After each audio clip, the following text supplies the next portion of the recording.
Sonargaon star flower SR school and কলেজের ব্যবসায় শিক্ষা শাখার ছাত্রছাত্রীরা কেমন আছো সবাই? আশা করি ভালো আছো।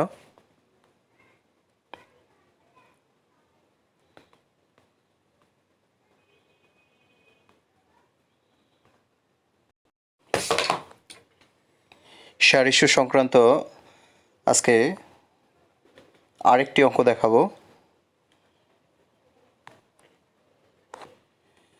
বি লিমিটেড প্রতিটি শেয়ার 100 টাকা মূল্যের মোট 20 লক্ষ টাকা অনুমোদিত মূলধনে নিবন্ধিত হলো।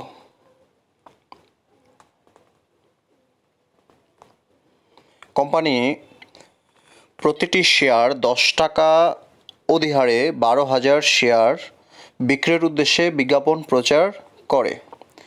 2017 সালের মে মাসে ওই কোম্পানিতে নিম্নোক্ত লেনদেনসমূহ সংঘটিত হয়।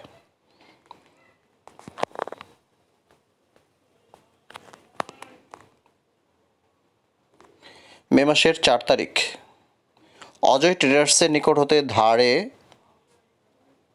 5,50,000 টাকা মূল্যের একটি মেশিন ক্রয়। তো এটি তোমরা সাধারণ জাবেদা হিসেবে করবে।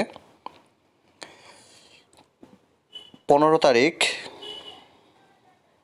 মেশিন ক্রয়ের অপরিশোধিত টাকা অর্থাৎ বকেয়া যে টাকা আছে সেটা 5,000 শেয়ার বন্টনের মাধ্যমে পরিশোধ করা হয়। এক্ষেত্রে ক্যাশ টাকা না দিয়ে আমরা শেয়ার হস্তান্তর করে দিলাম। এরপর 20 তারিখে আছে ইস্যুকৃত শেয়ারের অবশিষ্ট শেয়ারগুলোর জন্য আবেদনপত্র চাওয়া হলো। সবগুলো শেয়ারের আবেদন পাওয়া গেল।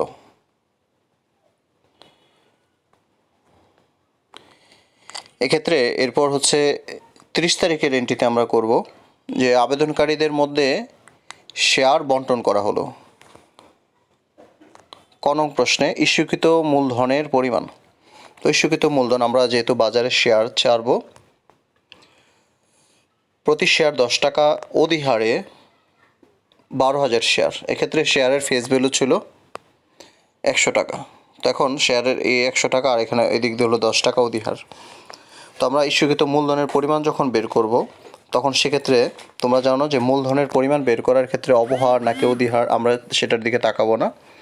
আমরা দেখব যে এখানে ফেস ভ্যালু কত ছিল। তাহলে এখানে ফেস ভ্যালু অর্থাৎ অভিহিত মূল্য ছিল 100 টাকা। তাহলে সেক্ষেত্রে আমরা সেই 100 টাকা দিয়েই গুণ করব। যেহেতু বাজারে আমরা শেয়ার ছাড়বো 12,000, আর তাহলে সেক্ষেত্রে 100 দিয়ে গুণ করে আমরা ইস্যুকৃত মূলধনের পরিমাণ বের করব। তাহলে এক্ষেত্রে ইস্যুকৃত মূলধনের পরিমাণ বের হয় ইস্যুকৃত মূলধন 12,000 গুণ 100 অর্থাৎ 12 লক্ষ টাকা। এভাবে তোমরা ইস্যুকৃত মূলধনের পরিমাণ বের করবে। এরপর আসি উপযুক্ত তথ্যাবলী হতে জাবেদা দাখিলা দেখাতে হবে। এক্ষেত্রে ব্যাখ্যার প্রয়োজন নেই। তো উপযুক্ত তথ্য যেহেতু এখানে তারিখ আকারে দেয়া আছে তোমরা তারিখ আকারেই করবে। প্রথমত মে মাসের 4 তারিখ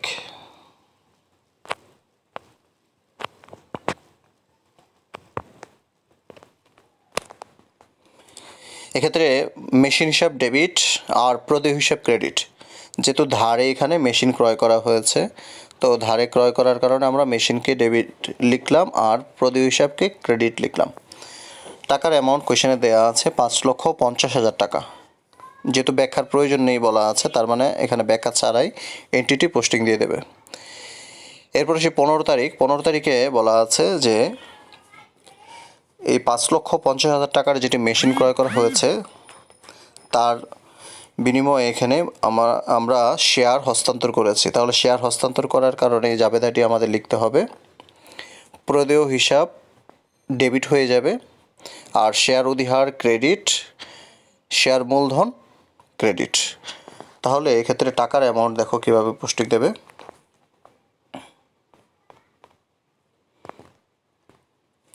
প্রথম অবস্থায় প্রদেয় হিসাব সম্পূর্ণ 5,50,000 টাকা। শেয়ার অধিহারের অ্যামাউন্ট যেহেতু 10 টাকা করে আছে তাহলে সেক্ষেত্রে 50,000 টাকা হবে। 10 টাকা দিয়ে গুণ করে 5,000 শেয়ারকে, আর শেয়ার মূলধন হিসাবকে আমরা লিখব 5 লক্ষ টাকা।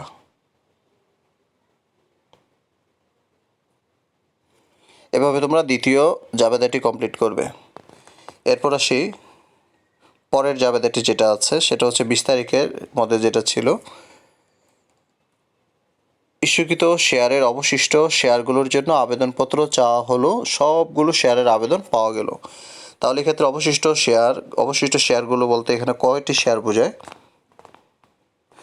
এক্ষেত্রে আমরা 7,000 শেয়ার ধরবো, যেহেতু 5,000 শেয়ার এখানে আমরা মেশিন ক্রয়ের মাধ্যমে হস্তান্তর করেছি, তাহলে বাকি থাকে আরও 7,000। সেই 7,000 শেয়ারের টাকা পাবো। যেহেতু এখানে অধিহার আছে, তাহলে এখানে কিন্তু রেটের পরিমাণ বেশি হবে, অর্থাৎ 10 টাকা আরও বেশি হবে। তাহলে সেক্ষেত্রে 7,000 আমরা গুণ করবো এখানে 11 দিয়ে। তাহলে এক্ষেত্রে লিখবো ব্যাংক হিসাব ডেবিট, শেয়ার আবেদন হিসাব ক্রেডিট। টাকার অ্যামাউন্ট হবে 7,70,000 ডেবিট, আবার 7,70,000 ক্রেডিট পাশে। এই যে আবেদনগুলো আমরা পেলাম সেগুলোকে আমরা পরবর্তীতে মূলধনে স্থানান্তর করব। যেহেতু এখানে অতিরিক্ত আবেদন পাওয়া যায়নি, তাহলে সেক্ষেত্রে আমরা ব্যাংক হিসাব আর ক্রেডিট না লিখে সরাসরি শেয়ার আবেদন হিসাব ডেবিট লিখব, শেয়ার মূলধন হিসাব লিখব ক্রেডিট, আর শেয়ার অধিহার হিসাব লিখব ক্রেডিট। যেহেতু 10 টাকা করে 7,000 শেয়ার, তো 70,000 টাকা হবে শেয়ার অধিহার, আর 100 টাকা দিয়ে গুণ দেবো 7,000কে, তাহলে 7 লক্ষ টাকা। আর এদের যোগফল হচ্ছে 7,70,000 টাকা।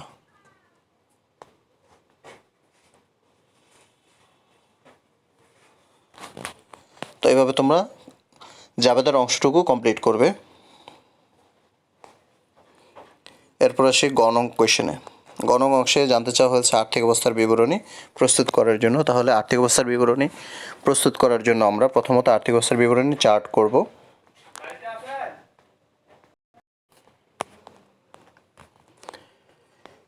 আর্থিক অবস্থার বিবরণী তোমরা স্থায়িত্বের ভিত্তিতেও করতে পারো, আবার তারলের ভিত্তিতেও করতে পারো।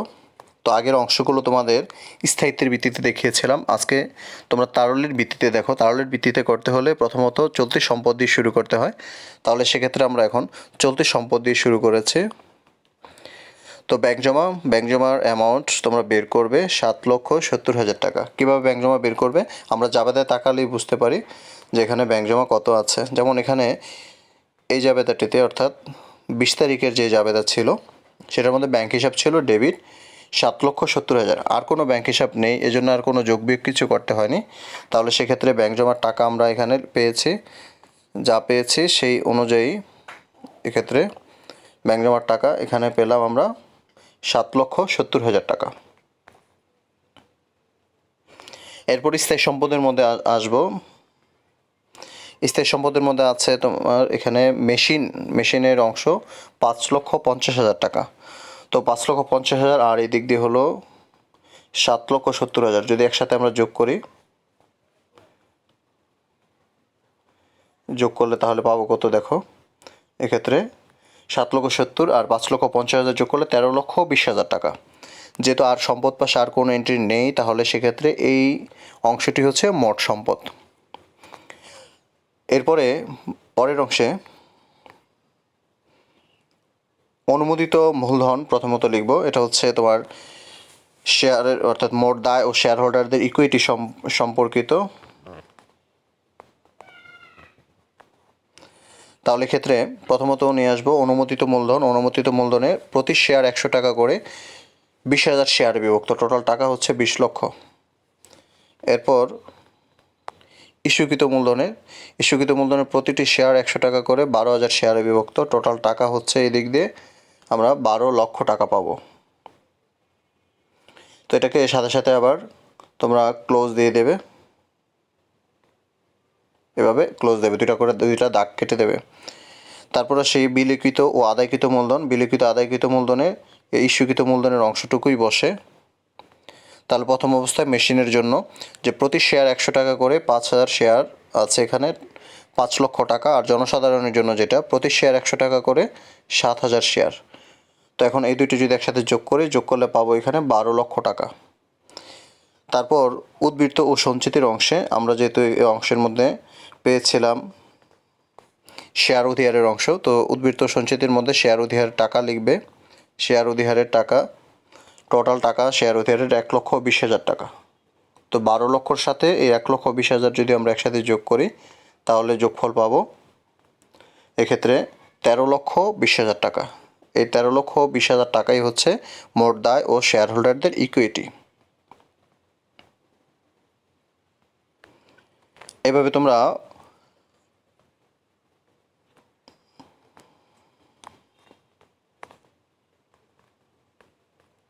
মোট সম্পদ এবং মোট দায় এবং ইকুইটি এই অংশটুকু সেম পাবে,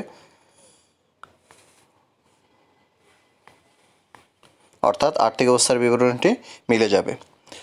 তো প্রিয় শিক্ষার্থীরা, তোমরা এভাবে এই অঙ্কটি ভালো করে কমপ্লিট করে আমাকে হোয়াটসঅ্যাপে পাঠাবে। এটাই তোমাদের বাড়ির কাজ হিসেবে থাকবে, আর এর সাথে 10টি MCQ করবে। আজ এ পর্যন্তই। সবাই ভালো থেকো, সুস্থ থেকো। আল্লাহ হাফেজ।